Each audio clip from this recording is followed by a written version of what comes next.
साथियों welcome to Gurukul exam. चलिए साथियों, सी टेट का सेकंड पाली का एग्जाम दोस्तों समाप्त हो चुका है और जिन प्रश्नों को आज पूछा गया था उन सभी प्रश्नों को आप सभी के लिए लेकर आए। तो प्लीज़ साथियों सभी से रिक्वेस्ट है कि वीडियो को लास्ट तक देखना, ठीक है। और इस वीडियो की पीडीएफ आप चाहते हैं डाउनलोड करना तो लिंक आपको मिलेगा डिस्क्रिप्शन में टेलीग्राम का, जाकर सभी छात्र टेलीग्राम से जुड़ जाना। चलिए साथियों, पहले प्रश्न में आपसे पूछा गया था कि बच्चों में ज्ञान की रचना करने और अर्थ का निर्माण करने की क्षमता होती है। इस परिप्रेक्ष्य में एक शिक्षक की भूमिका क्या होती है। तो मैं बता दूं साथियों, इसमें आपकी जो भूमिका होती है वो होती है साथियों सुगमकर्ता की। किसकी साथियों? सुगमकर्ता की। तो राइट आंसर हो जाएगा आपका सुगमकर्ता, ठीक है। आगे आपसे पूछा गया था मित्रों कि इनमें से कौन सी विशेषता प्रतिभाशाली बच्चों की नहीं है। इनमें से कौन सी विशेषता प्रतिभाशाली बच्चों की नहीं है। तो इस प्रश्न का राइट आंसर था निम्न औस्तीय मानसिक प्रक्रिया। क्या साथियों? निम्न औस्तीय मानसिक प्रक्रिया। तो सही आंसर आपका ऑप्शन नंबर 2 हो जाएगा। आगे पूछा गया था कोलबर्ग के सिद्धांत के पूर्व परंपरागत स्तर के अनुसार कोई नैतिक निर्णय लेते समय एक व्यक्ति निम्नलिखित में से किस तरफ प्रवृत्त होगा। तो इस प्रश्न का सही आंसर होगा अंतर्निहित संभावित दंड। क्या साथियों? अंतर्निहित संभावित दंड। चलिए आगे आपसे पूछा गया था शिक्षार्थियों यानी कि अधिगमकर्ता की विज्ञातिक विभिन्नताओं के संदर्भ में मैसिक शिक्षा को क्या चाहिए। तो साथियों अधिगमकर्ता की व्यक्तित्व विभिन्नताओं के संदर्भ में मैसिक शिक्षा को क्या चाहिए। तो क्या चाहिए साथियों? विविध प्रकार की अधिगम परिस्थितियों को उपलब्ध कराना। यह आपका सही आंसर हो जाएगा, ठीक है साथियों। चलिए आपको बता दें, अगले प्रश्न में पूछा गया था कि निम्नलिखित में से कौन सा बाल विकास का एक सिद्धांत नहीं है। निम्नलिखित में से कौन एक बाल विकास का सिद्धांत जो है साथियों वो आपका नहीं है। तो इस प्रश्न का सही आपका आंसर था, बिल्कुल करेक्ट आंसर था, सभी विकास तथा अधिगम एक समान गति से आगे बढ़ते हैं, ठीक है। चलिए आगे आ जाइए।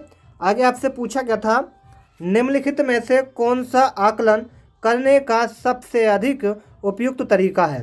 तो निम्नलिखित में से कौन सा आकलन करने का सबसे अच्छा तरीका है, वो है आपका, नोट करते चलना मेरे प्यारे मित्रों, सही आंसर आपका आ जाएगा आकलन शिक्षण अधिगम में अंतर्निहित प्रक्रिया। क्या साथियों?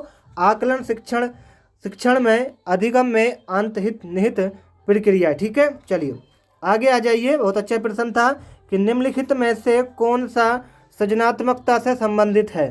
तो निम्नलिखित में से कौन सा सृजनात्मकता से संबंधित है, वो है आपका अपसारी चिंतन। क्या साथियों? अपसारी चिंतन, ठीक है। आगे आपसे पूछा गया था बच्चों के बारे में निम्नलिखित कथनों में से किस कथन से वाइगोत्स्की सहमत होते हैं। ये साथियों क्या थे? वैज्ञानिक थे। तो इनका नाम था वाइगोत्स्की। तो ये सहमत तो थे बच्चों के बारे में किस कथन से, वो आपसे पूछा गया था। तो ये कथन था आपका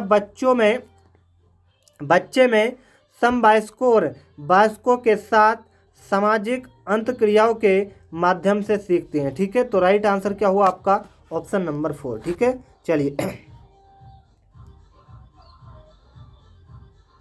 चलिए बहुत अच्छा प्रश्न है साथियों।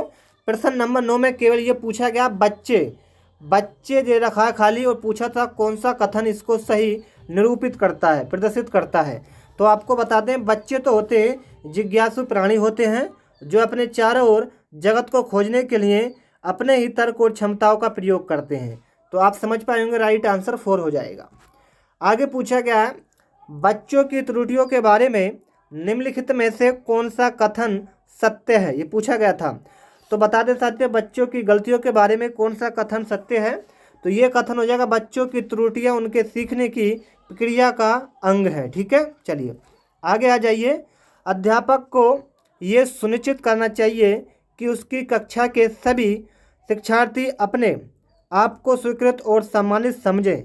इसके लिए शिक्षक को चाहिए कि वह क्या करे। 4 प्रश्न है आपके सामने, सही विकल्प आप चुन लीजिए कि अपने शिक्षार्थियों की सामाजिक और संस्कृति पृष्ठभूमि की जानकारी प्राप्त करें और कक्षा में विविध मतों से उसको प्रोत्साहित करें, ठीक है। समझ पाएंगे सभी।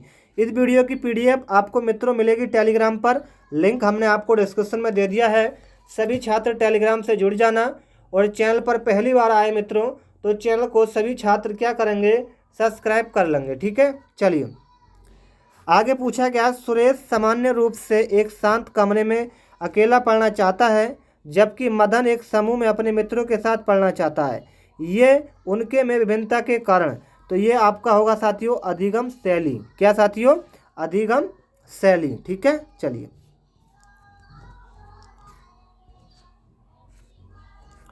भारत में भाषिक विभिन्नता बहुत है। भारत में भाषिक जो विभिन्नता है वो बहुत है। इस संदर्भ में विशेषकर कक्षा और फर्स्ट और सेकंड के प्राथमिक स्तर पर बहुभाषिक कक्षाओं के बारे में सर्वथा उपयुक्त कथन कौन सा है। बहुत अच्छा प्रश्न है मेरे मित्रों। इस प्रश्न का राइट आंसर सभी छात्र नोट कर लेना, वो काफ़ी इंपॉर्टेंट प्रश्न है। इस प्रश्न का राइट आंसर होगा कि शिक्षक को सभी भाषाओं का सम्मान करना चाहिए और सभी भाषाओं में अभिव्यक्ति के लिए बच्चों को प्रोत्साहित करना चाहिए। ठीक है, चाहिए प्रकृति पोषण विवाद में प्रकृति से क्या अभिप्राय है। प्रकृति पोषण विवाद में प्रकृति से क्या अभिप्राय, बहुत अच्छा प्रश्न है। तो मित्रों इस प्रश्न का जो सही आंसर आपका आएगा वो आएगा जैविकीय विशिष्टताओं या वंशानुक्रम सूचनाएं। ठीक है, आपका राइट आंसर ए हो जाएगा। आगे आइए मित्रों, जनसंचार माध्यम समाजीकरण का एक महत्वपूर्ण माध्यम बनता है या बनता जा रहा है। नीचे दिए गए कथनों में से कौन सा एक सबसे उपयुक्त कथन है। बहुत अच्छा प्रश्न है। तो मित्रों राइट आंसर आएगा जनसंचार माध्यमों की पहुंच बढ़ रही है और जनसंचार माध्यम आवृत्तियों तथा मूल्यों और विश्वासों को प्रभावित करता है। ठीक है, तो सभी का आंसर भी हो जाएगा, यानी कि ऑप्शन नंबर 2 हो जाएगा। आगे मित्रों पूछा गया बच्चे किस प्रकार से सीखते हैं कि नीचे दिए कथनों में से कौन सा इस प्रश्न के विषय में सही नहीं है। ये आप मित्रों पूछते हैं बच्चे, तो साथियों केवल बच्चे कक्षा में इस बात को सीखते हैं, केवल बच्चे कक्षा में इस बात को सीखते हैं। आइए मित्रों आगे आपसे बहुत अच्छा प्रश्न पूछा गया है। चलिए पूछा गया है, ध्यान से नोट करिएगा कि प्राथमिक विद्यालय शिक्षकों को अपने शिक्षार्थियों और अभिप्रेरित करने के लिए निम्नलिखित में से किस रणनीति को अपनाना चाहिए। बहुत अच्छा प्रश्न है और आपको बता दें मित्रों इस प्रश्न का सही आंसर आपका आएगा बच्चों को उनकी रुचियों के अनुसार अपने लक्ष्य निर्धारित करने और उन्हें पाने के उद्गम में सहायता करना। तो आपका राइट आंसर क्या होगा, आपका ऑप्शन नंबर 2 हो जाएगा। आगे मित्रों आगे पूछा गया निम्नलिखित में से कौन सा समाजीकरण का एक प्रमुख कारक है। तो निम्नलिखित में से कौन एक समाजीकरण का प्रमुख कारक है, वो है आपका परिवार, यानी कि अपनी फैमिली। समझ पाएंगे सभी छात्र। चलिए आ जाइए आगे बहुत अच्छा प्रश्न है, काफ़ी इंपॉर्टेंट प्रश्न है और ये प्रश्न कई बार आपकी परीक्षा में पूछा जाता है। तो इस प्रश्न का मित्रों राइट आंसर क्या आएगा वो जान लीजिए कि बच्चों को समूह कार्य देना एक प्रभावी शिक्षण रणनीति है, क्योंकि इसमें सीखने की प्रक्रिया में बच्चे एक दूसरे से सीखते हैं और परस्पर सहायता भी करते हैं। तो आप समझ पाएंगे इसका राइट आंसर होगा आपका बी वाला। ठीक है, चलिए आ जाइए आगे आपसे पूछा गया प्रश्न में कि एक औसत बुद्धि वाला बच्चा यदि भाषा को पढ़ने एवं समझने में कठिनाई प्रदर्शित करता है तो ये संकेत देता है कि बच्चा का लक्षण प्रदर्शित कर रहा है। यानी कि दोबारा प्रश्न को पढ़िए साथियों कि एक औसत बुद्धि वाला बच्चा यदि भाषा को पढ़ने एवं समझने में कठिनाई प्रदर्शित कर रहा है या महसूस कर रहा है तो ये संकेत क्या देता है। बच्चा का लक्षण क्या है साथियों, मंद बुद्धि है, यानी कि अक्षमता है। ठीक है साथियों, यानी पढ़ने में अक्षमता है, कठोर है और मतलब कमज़ोर है, जिसको हम क्या कहते हैं डिस्लेसिया। इंग्लिश में क्या कहेंगे मित्रों, डिस्लेसिया। ठीक है, तो सभी का आंसर समझ पाएंगे। Option number 4 is the correct answer this question. ठीक है, चलिए आ जाइए शैशव काल, बहुत अच्छा प्रश्न है। शैशव काल की अवधि आपसे पूछी गई है। शैशव काल की अवधि होती है जन्म से 2 वर्ष तक। ठीक है, जन्म से यानी कि आज आपका जन्म हुआ और 2 वर्ष आपने पूर्ण कर लिए तो ये अवधि क्या कहलाती है, शैशव काल। ठीक है, चलिए आ जाइए। पियाजे के अनुसार, बहुत अच्छा प्रश्न है कि पियाजे के अनुसार 2 से 7 वर्ष के बीच का एक बच्चा संज्ञात्मक विकास की पूर्व संज्ञात्मक विकास से की ओर बढ़ता है। आपसे पूछ लिया था कि 2 से 7 वर्ष के बीच एक बच्चा संज्ञात्मक विकास करता है, तो पूर्व संज्ञात्मक विकास से किसकी ओर बढ़ता है साथियों, संज्ञात्मक विकास की ओर। ठीक है, चलिए आ जाइए आगे। चलिए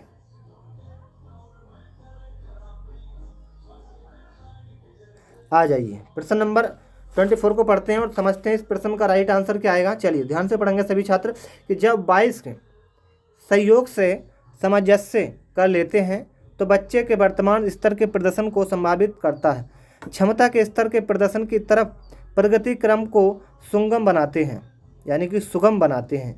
इसे क्या कहा जाता है? ठीक है साथियों, इसे क्या कहा जाता है? ध्यान से पढ़िएगा। प्रश्न जो है साथियों वो काफ़ी कठिन प्रश्न है। ऐसा प्रश्न नहीं कि आपने कम मेहनत करी तो इन प्रश्नों को आप हल करेंगे। ये वही प्रश्न हल कर सकता है जिसने दिल और लगन और मेहनत से जुनून से पढ़ाई करी है। ठीक है, जब वह सहयोग से सामंजस्य कर लेते हैं तो बच्चे के वर्तमान स्तर के प्रदर्शन को संभावित क्षमता के स्तर के प्रदर्शन की तरफ प्रगति क्रम को सुगम बनाते हैं। इसे कहा जाता है सहयोग देना। क्या साथियों? सहयोग देना। चलिए, किसी की मदद करना। नवीन जानकारी को शामिल करने के लिए वर्तमान स्कीम, जिसको हम कहते हैं अवधारणा के बदलाव की प्रक्रिया को हम कहते हैं आत्म संरक्षण कण। क्या साथियों? आत्म संरक्षण कण। ठीक है, तो राइट आंसर आपका बिल्कुल ए हो जाएगा। आ जाइए मित्रों आगे। आगे पूछा गया माध्य, जिसको हम बाल अवस्था में भाषा के बजाय अधिक हैं, तो ये है सामाजिकृत अह केंद्रित। क्या साथियों? सामाजिकृत अह केंद्रित। सभी का आंसर ए हो जाएगा। आगे आइए साथियों, बाल केंद्रित शिक्षा में शामिल है। बाल केंद्रित शिक्षा में शामिल है, तो क्या शामिल है मित्रों? बाल केंद्रित शिक्षा में जो शामिल है वो है साथियों बच्चों के लिए हस्तपरक गतिविधियां। ठीक है, चलिए आगे आइए मित्रों। कक्षाध्यापक ने राघव को अपनी कक्षा में अपने ही बोर्ड पर स्वयं द्वारा तैयार किया गया मधुर संगीत बजाते हुए देखा। कक्षाध्यापक ने विचार किया कि राघव बुद्ध उच्च स्तरीय थी, तो वो क्या थी? संगीत में। राघव में संगीत में बुद्धि की जो थी, वो जो उसकी सोचने समझने की जो क्षमता थी वो उच्च स्तरीय थी, यानी कि उच्च लेवल था। ठीक है, कहते हैं कि हर एक इंसान अपने एक न एक उसमें परफेक्ट होता है और काबिल होता है।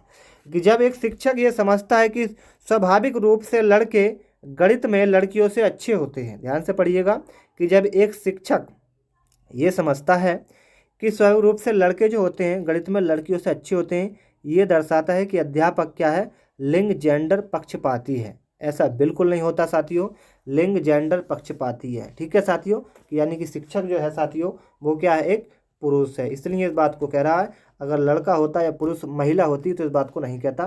तो ये आपको दर्शाता है कि पुरुष जो है लिंग जेंडर है। ठीक है, और आपका पक्षपाती है, यानी कि पक्ष के हिसाब से बोल रहा है। आगे पूछा गया समवेशी शिक्षा मानती है कि हमें व्यवस्थ बच्चे होने का पालन करना चाहिए। समवेशी शिक्षा मानती है कि हमें के अनुरूप बदलना चाहिए व्यवस्थ और बच्चे को। ठीक है साथियों, क्या होगा? व्यवस्था और बच्चे को। ठीक है, चलिए आपको बता दें मैथ का प्रश्न था, काफ़ी इंपॉर्टेंट प्रश्न था। आपसे पूछा गया है कि लकड़ी के बक्से में 10,290 पुस्तकों की पैक करना था।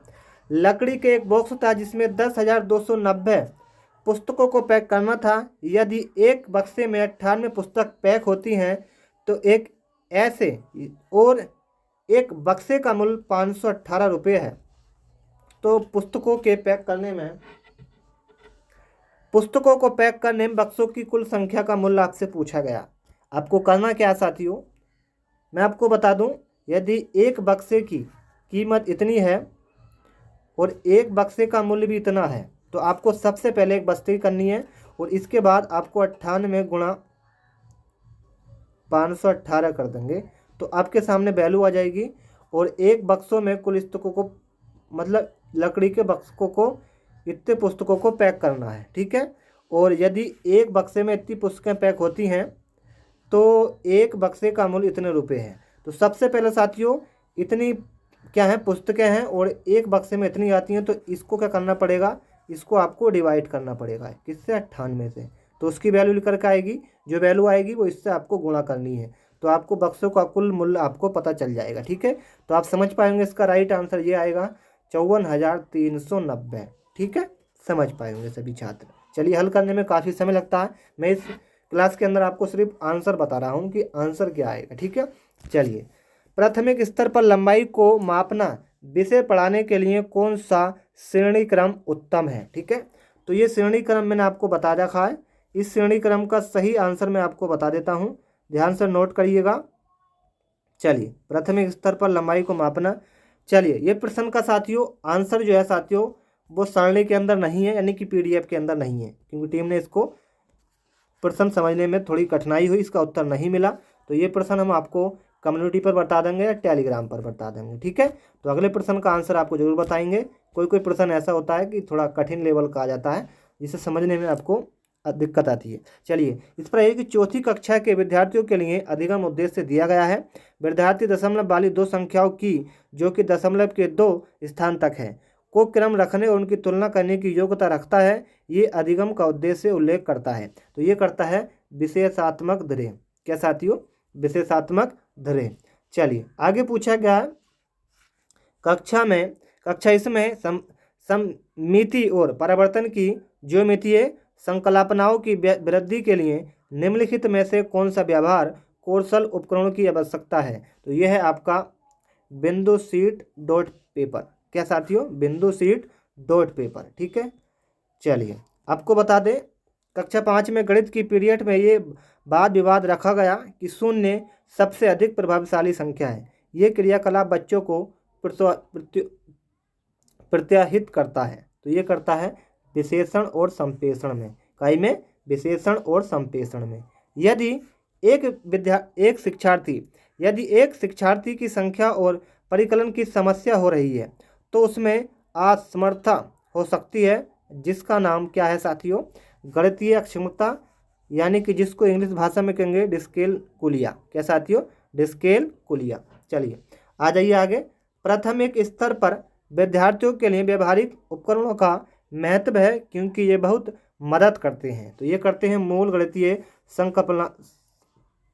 संकल्पनाओं को समझने के लिए। तो राइट आंसर आप समझ पाए होंगे, 3 हो जाएगा। चलिए, निम्नलिखित में से कौन सा खुला अंत वाला प्रश्न है? निम्नलिखित में से कौन सा खुला अंत वाला प्रश्न है? बहुत अच्छा प्रश्न है। तो आपको बता दें, अगर आप 15 को 3 से गुणा किस प्रकार करेंगे तो 15 तिया 45 हो जाएंगे। ये एक खुला प्रश्न है। ठीक है, यानी कि आसान प्रश्न पूछा था। राइट आंसर यही होगा। कई 2 संख्या लिखे जिनका गुणनफल 45 है, ये भी बड़ा। चलिए आगे आ जाइए।